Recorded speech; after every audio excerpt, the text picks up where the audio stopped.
Search करें अवामी news. मुल्क भर की ताज़ा तरीन खबरों से बाखबर रहने के लिए सब्सक्राइब करें हमारे चैनल को और बेल आइकन ज़रूर दबाएं।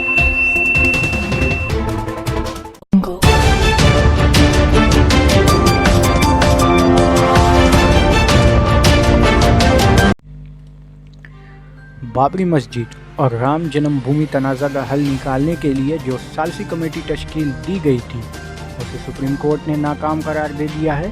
साथ ही अदालत अज़्मा ने ये फैसला सादिक कर दिया है कि अब अयोध्या तनाज़ा पर 6 अगस्त से रोज़ाना समाअत की जाएगी। ये बड़ा कदम सुप्रीम कोर्ट ने 2 अगस्त को इंतहाई अहम समाअत के दौरान उठाया। सुप्रीम कोर्ट के चीफ जस्टिस रंजन गोगोई ने जुम्मा के रोज़ साफ लफ्ज़ों में कह दिया कि सालसी को कोई नतीजा अभी तक नहीं निकला है, इसलिए अब रोज़ाना समाअत होगी और ये समाअत इस वक्त तक चलेगी जब तक कि मामले का निपटारा नहीं हो जाता। यहाँ काबिल ज़िक्र है कि सुप्रीम कोर्ट हफ्ते में 5 दिन काम करती है और उन 5 दिनों में से पीर व जुम्मा के रोज़ अदालत नए मामलों की समाअत करती है।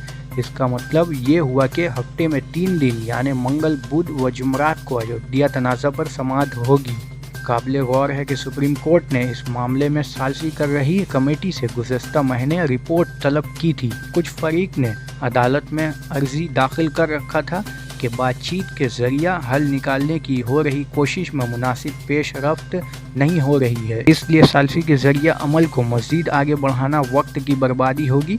उन्होंने सालसी के अमल को बंद करके दोबारा समाअत शुरू करने का मुतालबा किया था।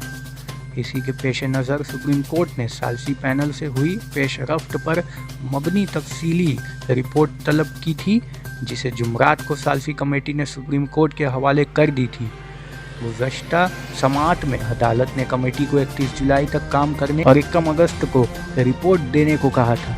गुज़श्ता समाअत में अदालत ने सालसी कमेटी के सरबराह जस्टिस खलीफुल्लाह से कहा था कि वो 31 जुलाई तक काम जारी रखें और आइंदा समाअत में ये फ़ैसला किया जाएगा कि उसको मज़ीद आगे बढ़ाया जाएगा या नहीं। आज 2 जुलाई हुई समाअत में रंजन गोगोई ने इस अमल को आगे बढ़ाने से मना कर दिया है।